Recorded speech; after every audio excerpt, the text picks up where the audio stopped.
I've said it before, and I will most definitely say it again. The Dead Space franchise is quite possibly my favorite video game series of all time. I played the first game when I was a kid, and it scared me so bad I could only get through a chapter at a time. In my defense, I was 11 when the game came out, so cut me some slack. A few years later, I played Dead Space 2, and it easily became one of my all-time favorite video games ever made. I love Dead Space 2, it's basically perfect in my eyes. But we'll get into that sometime in the future. Today is all about OG Dead Space. With the remake right around the corner, I feel like this is as good a time as any to talk about the original game and why I love it so much. The franchise as a whole means a lot to me. I even got a tattoo to show my love for this series.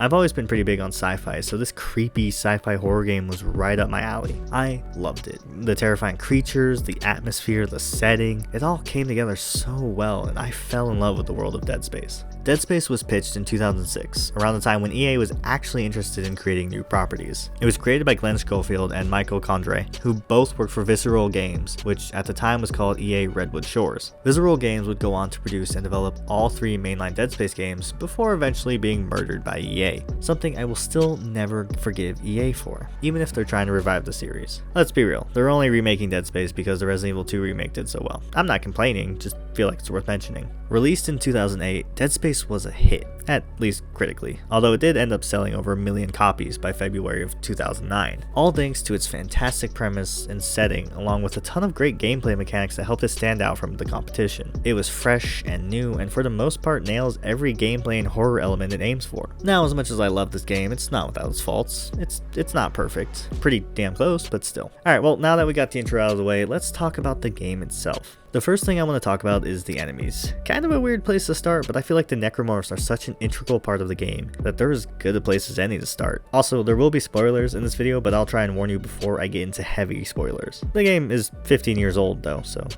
play it already. The Necromorphs are my all-time favorite versions of zombies. I guess you could technically argue that they are an alien species, which is true, but whatever, they still count. These things legitimately gave me nightmares as a kid. There was something so eerie about how human they looked. The artists for Dead Space did such a good job making each and every Necromorph feel like it was created from the corpse of an actual human being. They took something we're all familiar with, the human body, and twisted it in some really disturbing ways. It almost makes them uncomfortable to look at, and there's something so effective about that. They still have recognizable human features and body parts, but they have all been broken and deformed so intensely they create these immensely deranged monsters. Watching a human corpse be perverted and warped into this horrific creature whose sole purpose is to kill still sends shivers down my spine, no matter how many times I've seen it. The sound design with the Necromorphs is also creepy as hell. Despite how human they look, they definitely sound like monsters. Different noises and sounds they all make are so well done. You can tell which Necromorph is after you just by the sound they make, which is just a really nice touch. A slasher enemy is going to sound different than a leaper. Plus, some of the sounds they make are just truly disturbing. I hate the exploder enemies with a passion, mostly because of the unsettling ass noise it makes.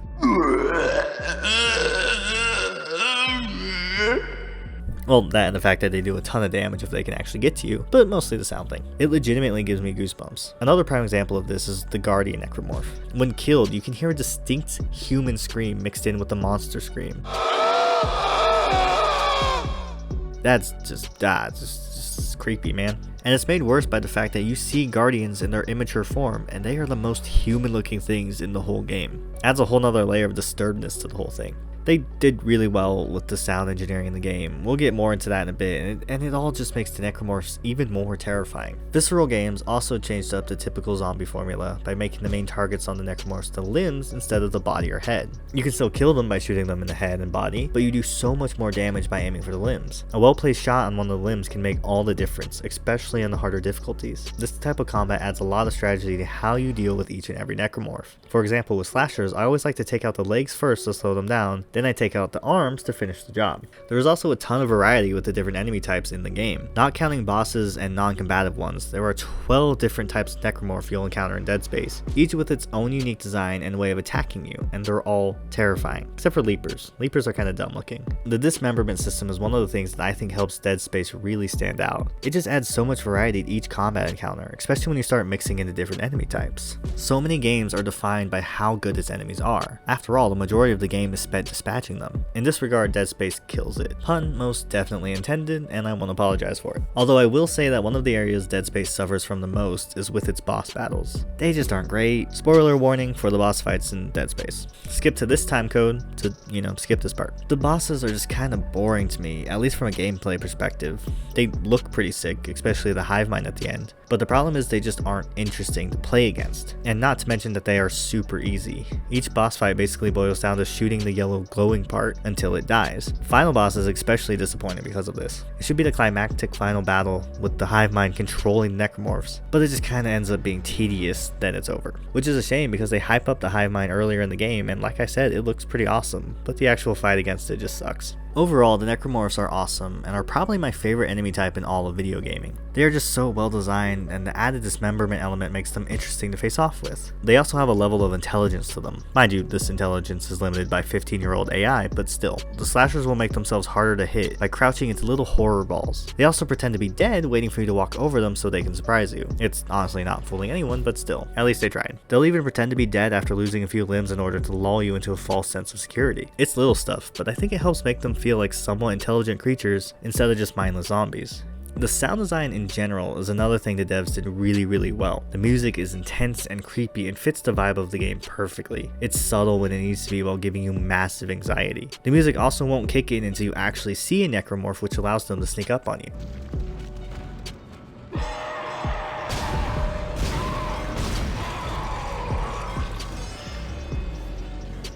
I've played Dead Space dozens of times in my life, and I can still get jump scared because of this. There are even some moments where the lack of music is even creepier than the actual music. In some areas of the Ishimura, things will be a bit too quiet, and you can actually hear voices whispering to Isaac, which is just a great detail. Even the Ishimura itself is an accomplishment in sound design to me. You never know if the ship is creaking because of a giant zombie alien, or because the ship is just old. It's just all so well done. Speaking of well done, this is a horror game, so how well does it do with being scary? Well, I'm not sure if I'm the best judge of this at this point, to be honest. I first played this game as a literal child, and now I've played it so many times that I know all the scary bits by heart. That being said, I still think the horror in this game hits really well. There are so many intense and creepy moments that build on the already intense and creepy atmosphere of the game. Some truly disturbing things happen in this game, some of which you can miss entirely. I just love that. Plus there's all the aspects I already talked about that elevate the horror experience of the game. The sound design will send shivers down your spine when it's not giving you massive anxiety. The necromorphs and their designs will leave a pit in your stomach.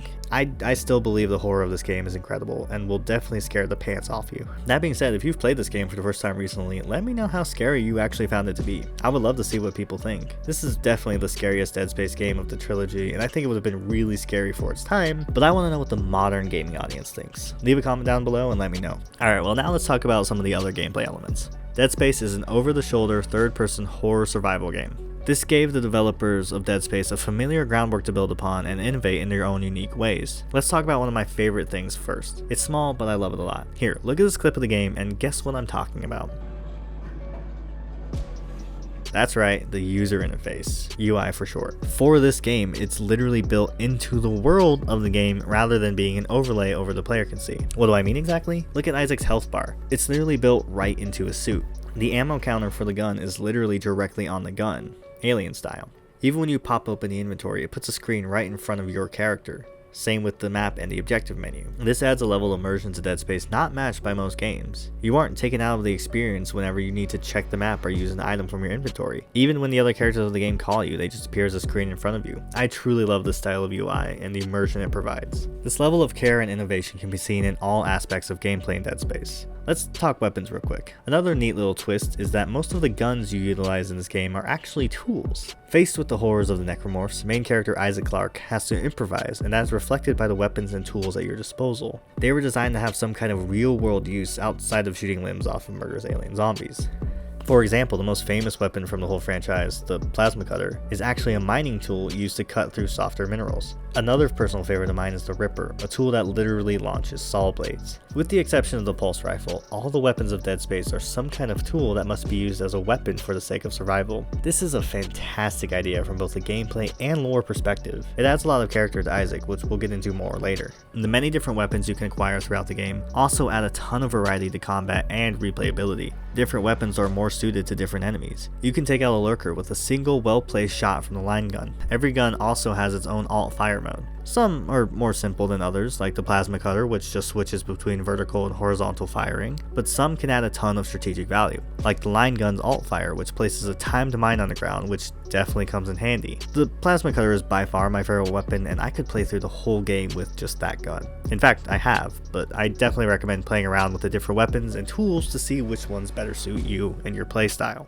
Along with the many tools you have at your disposal, you also have the kinesis and stasis modules to spice up combat and puzzle solving. The stasis module literally lets you slow down enemies and objects for periods of time, which can give you a distinct advantage in combat. The kinesis module lets you lift objects of various sizes and weights like it's nothing. You can even launch the objects effortlessly. I think kinesis gets a big upgrade in the next game, but it still has a lot of use here, like launching conveniently placed explosive barrels to take out enemies. The stasis module becomes incredibly important against the bigger enemies like the brute and the hunter, and helps massively when you are outnumbered. Both of these things create unique gameplay elements, and they have their uses in combat and puzzle solving. And yes, there is some puzzle solving in Dead Space. It's real basic puzzle solving, but still, it's there. They help give a unique identity to the gameplay of Dead Space, and they definitely fit the sci-fi world of the game. They add a lot to the gameplay and help Dead Space stand out amongst its horror shooter brethren. With all this being said, I should probably talk about some of the gameplay elements that just don't really work for me. The game is the first in the series, so obviously a lot of the systems introduced here are improved upon in later games, but those improvements are dearly missed when revisiting this game. The zero-G sections aren't offensive or anything, but the floating and flying utilized in the later games feels much better and is much more fun. Also, sometimes when you do the zero-G jumps, you can get very disoriented and it can be very confusing. Luckily, you have your handy dandy locator, which will literally show you the path you need to take to get to your next destination, which, trust me, I love, because I forget where I'm going just about every 5 seconds. The problem with the locator in this game is when you activate it, the camera forces you to look at the ground in front of you, which sometimes makes you miss where you actually need to go. This is more of a nitpick than anything, but it can be really annoying at times. Another thing that hasn't aged well in my opinion, especially after playing the later games, is how clunky Isaac is and how clunky Kinesis is. In Dead Space, when you pick up items with Kinesis, it can very slowly drag its way into the correct position. In the later games, anything you pick up with Kinesis basically snaps instantly into place. Isaac himself also feels slower and clunkier than later games. I realize this is due to quality of life improvements made with hindsight, but still, it does show Dead Space's age a bit.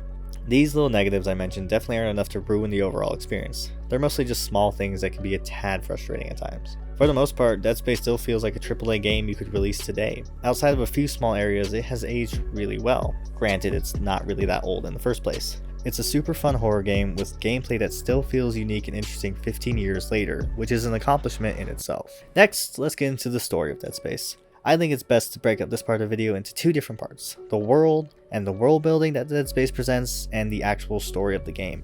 One of the things I love about the whole Dead Space franchise is the world the games take place in. From the first game, and even through the marketing of the first game, Dead Space has done an excellent job with its world building. The universe feels real because they put so much thought into every detail they could, whether it's through audio logs you find scattered around the Ishimura to the posters and warnings you see around the environments. If you're a fan of the games and you can find it, check out The Art of Dead Space. It's a book featuring a ton of concept art and little snippets about how the game and its art direction came together. The lore of Dead Space runs deep, and it all starts with this game. The universe and the way it looks is just so deliberate and precise. Everything has a reason and explanation. Even the main setting of the game, the USG Ishimura, was designed in such a way that it feels both super futuristic and advanced while also feeling old and crickety. The art directors wanted the ship to feel like it could actually exist. They wanted every area you visit to feel like it makes sense and has a very specific function, and that shows within the game. The locations the game takes you all feel like they have a purpose both within the story being told and outside of it, if that makes any sense. The world feels complete in its representation, and that's one of the marks of a great game world. Also, the USG Ishimura looks insanely cool. I love the aesthetic of the ship, and of course the atmosphere is really well done. This is as good a time as any to mention that this game looks great, even for a 15-year-old game. The graphics at the time were exceptional, and because of that they hold up really well today, even with how much they've aged. The game can be a bit buggy at times, and the physics are janky as hell. I had to restart a chapter at one point because the game launched me into the ceiling, so that was kind of annoying, but also pretty funny. Also, the ragdoll moments of the corpses can create some unintentionally funny moments, so neither of these aspects are enough to take away from the horror of the game. Every location you explore in Ishimura is nightmarish and will have you apprehensive to turn each corner. It's definitely one of the most iconic settings in all of horror gaming. or at least it is to me. There's also the element of the Unitologists, a crazed cult that worships something called a marker. We'll get a bit more into that in spoilers, but I think the game does a good job establishing them through all the secrets and audio logs you can discover throughout the game. Doing this also gives you a great insight into what all went wrong on the ship before you arrived. I mean, aside from the killer monsters swarming everywhere. There are whole characters and side stories that you can learn about by finding and listening to the audio logs. Like one of the Ishimura's engineers who is desperately trying to keep the ship together while everything is falling apart around him. It just adds so much to the game and the world building. Plus, you can listen to the audio logs while moving through the game, which should be the default for all games, honestly. I am way more likely to listen and pay attention to audio logs if I can play them while I'm exploring, rather than just staring at the menu. I'm looking at you, Callisto Protocol. Anyway, the story of Dead Space is pretty straightforward, or at least the surface level of the story is. The USG Ishimura, a planet cracker, is on an illegal mining trip to the forbidden planet Aegis 7. After the CEC, Concordance Extraction Corporation, loses contact with Ishimura, they send a small team to investigate. That team includes our protagonist Isaac Clarke, who is an engineer, which explains his proficiencies with all tools used as weapons. Isaac's girlfriend Nicole was aboard the Ishimura, so his personal mission is to find her. Once they board the Ishimura, they find that the crew has all been turned into murderous monsters, the Necromorphs. That's the basic outline of the plot, so this is your final warning going forward about heavy spoilers. Overall, I like the main story and the world of the game, and I definitely think it's worth experiencing. Now, I'm gonna dive into specifics about the story and what I like and don't like about it, so if you don't want any spoilers, then this is your chance to dip out or skip to this time code. That was your final warning. Alright, on to spoilers for this 15-year-old game. The first thing about the story I want to mention is that a majority of the game has you going on pretty simple fetch quests. This isn't the most compelling type of objective, but honestly they work in this game simply because all the things you need to do take you to the various interesting and terrifying corners of the Ishimura. This really helps it from feeling super repetitive, so in that regard it's pretty forgivable.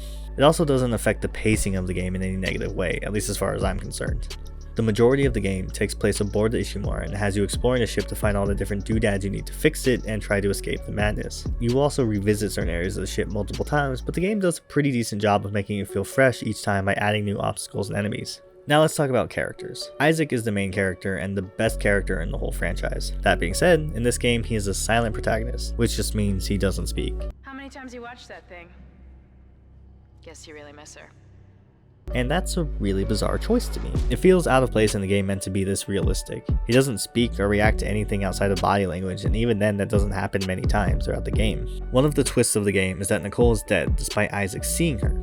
And it's just super weird that Isaac doesn't say anything to her the first time he sees her or when he finds out she's actually dead. It also means that he has basically no personality in the game. He's just kind of along for the ride. This is remedied in future games, and I love Isaac mostly because of those games, but it's still very bizarre here. This is one of the things that Remake aims to add to the game. Isaac will be fully voiced in the remake, and it has been rewritten with that in mind. That might honestly be the thing I'm most excited about with the remake. In this game, Isaac is just kind of a blank slate. Speaking of blank slates, the rest of the characters aren't all that great either. You have the other two crew members that survive along with Isaac, Kendra and Hammond, and a couple of surviving crewmates, a good doctor and a bad doctor. Kendra and Hammond aren't exactly bad characters, I just don't think they're all that interesting. Hammond is the leader of the mission and a more typical military/company type guy, and Kendra is there to whine and eventually betray Isaac. Both of them just kind of pop up to give Isaac objectives, then disappear again until they have something else for you to do. Kendra does get more play than Hammond, simply because she makes it to the end of the game and, like I mentioned, was actually a part of the mission in order to grab the marker for EarthGov. She's also the one that tells Isaac that Nicole is really dead, so she sucks and I hate her. There's also Good Doctor and Bad Doctor, and yes, I know their names, I just don't care. Bad Doctor is there to inconvenience you like twice, and Good Doctor is there to help you like twice, so I guess that balances out. Not really anything interesting about them, they just kind of exist for plot reasons, and that's all. Although, to be fair, their characters, and others, do get some deeper storytelling if you listen to the audio logs.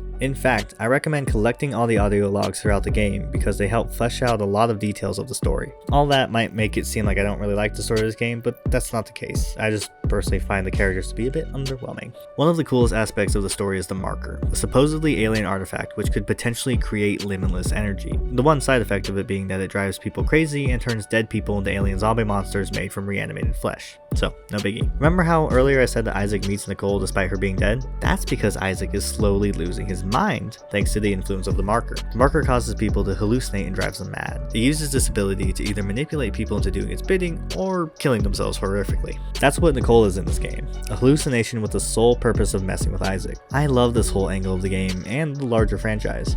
The madness and hallucinations induced by the marker add a whole new layer of horror that mixes perfectly with the body and zombie horror of the rest of the game. The markers are awesome, and I love them. It's hands down the best part of the story in my opinion. Overall, I think the story of Dead Space is pretty good. It's not spectacular or anything, but it gets the job done and sets up a fantastic world. The deeper into the story you get, the more interesting and fascinating it gets. I think the characters do suffer from being underdeveloped, but everything surrounding them makes up for it and even goes beyond.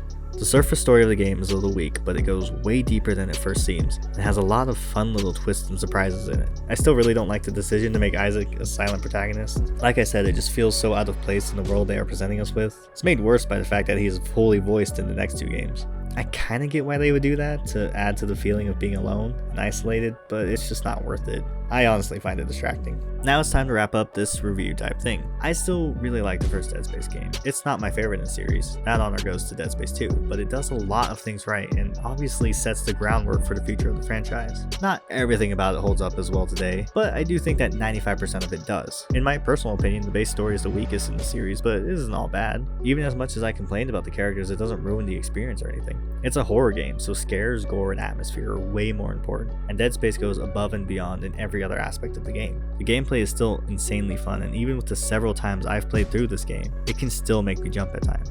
I absolutely recommend it if you have never played it and you love the horror genre or just games that are really good. It's a classic for a reason, and while the remake looks promising, this game was already damn near perfect. I guess I should talk about the remake for a sec. It's less than a month from releasing, and honestly I'm pretty excited about it. Even the fact that it's renewing interest in the franchise is enough for me to be hyped. I want Dead Space 4, damn it. I know I was a bit skeptical in the past, but it does look really good, and I'm looking forward to trying it. From what we've seen, I think it's going to do a pretty good job of adhering to the original while improving and reinventing where necessary.